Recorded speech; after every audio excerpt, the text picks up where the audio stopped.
បាទសួស្តីពុកម៉ែបងប្អូនមកកាន់ Channel Pro តាក់ KH ទៀតហើយបាទថ្ងៃនេះដែរមានចន្លឹះខ្លីៗបន្តិចបន្តួចដើម្បីមកចង់ចែកម្លែកពីពុកម៉ែបងប្អូនប្រាប់ពីកម្មវិធីមួយដែលហៅថាកម្មវិធីនេះណាកម្មវិធីហ្នឹងយើងអាចទាញភ្លេងទាញអីពីកម្មវិធីហ្នឹងបានយកមកធ្វើ blog យកមកធ្វើអីហ្នឹងណាជាពិសេសអ្នកថត blog ថតអីត្រូវហ្នឹងហើយជាដំបូងយើងចូលមកនេះកម្មវិធីនេះមកហើយពាក្យនេះមក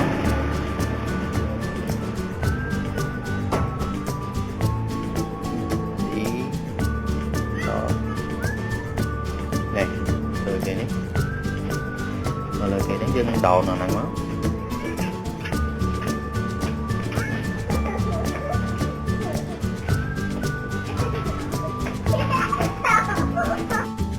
បាទយើង download ហើយហ្នឹងហើយឥឡូវយើងបាក់ចេញសិនមក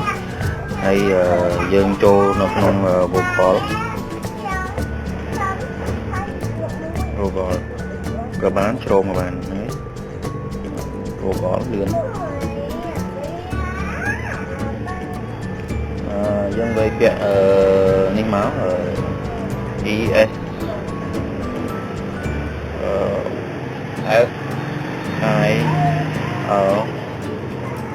E នេះលើគេហ្នឹងយកមក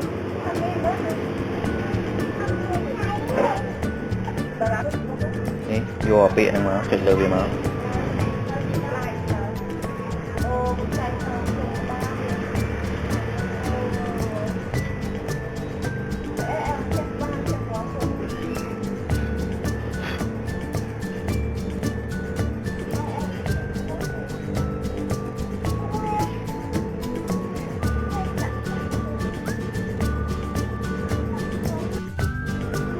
ហ្នឹងហើយយើងចុច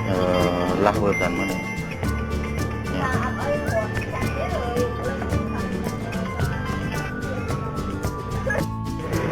ដល់មកវាចេញបែបនេះយើងចុចពាក្យ download មក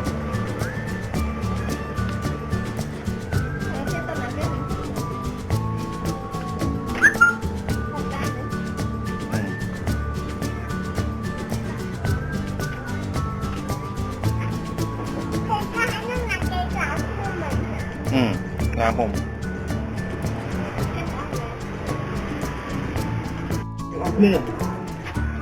បាទពេលដែលយើង download ហើយយើងចូលឡើងត្រេ3មកងាយចូលឡើង download នេះងាយ download មិញចូលតារាងមួយមកចុចយើងចេញទៅយើងចុចឡើង setting មកចូលនេះយើងបាត់នេះមកនេះ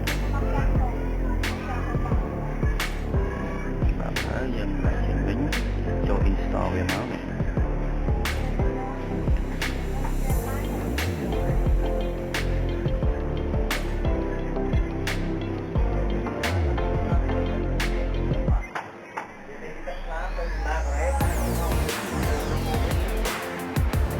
អូខេនេះមក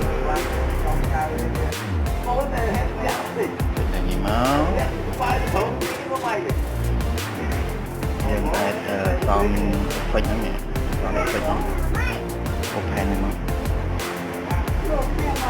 ហើយយើងចង់បានសលេងហ្នឹងក៏បានសលេងហ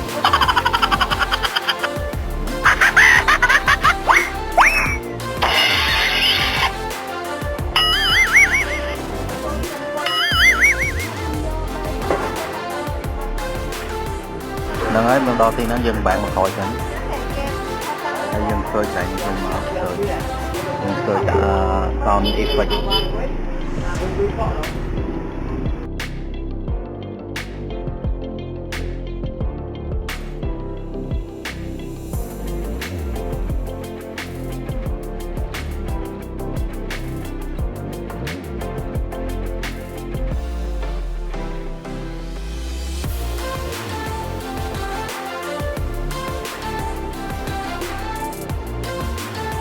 ដល់ហើយយើងធ្វើឃើញអញ្ចឹងយើងចង្កត់វាជាប់មកចង្កត់វាជាប់ចុចឡើងសញ្ញាទេ3កន្លែងមកនេះហើយយើងយកពាក្យ extra true នេះហើយយើងយក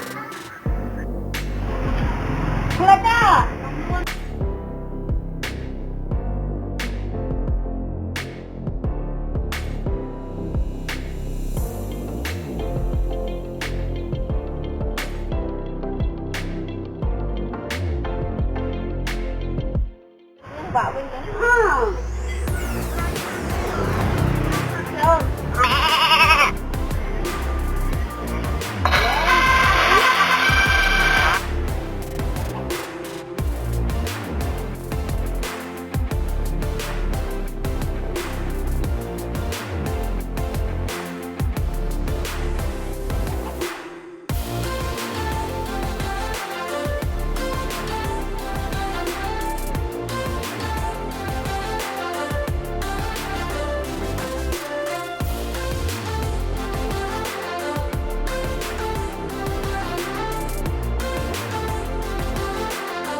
ហ្នឹងហើយវីដេអូនេះមានតែប៉ុណ្្នឹងតើថាអត់មានអីឆ្វេងឆ្ងាយជាច្រើនទេហ្នឹងហើយអាហ្នឹងយើងអាច copy ចេញពីទូរស័ព្ទហ្នឹងទៅដាក់នៅក្នុង computer យើងបានបញ្ចូលកាត់តតាមហ្នឹងទៅហើយបើយើងកាត់តតាមទូរស័ព្ទវានៅក្នុងនឹងស្រាប់បាទវីដេអូមានអីច្រើនទេមានតែប៉ុណ្្នឹងបាទសូមអរគុណច្រើនតែបងប្អូនកុំជួយភ្លេចចុច Subscribe Channel របស់ខ្ញុំផងបាន Pro Tech KH បាទ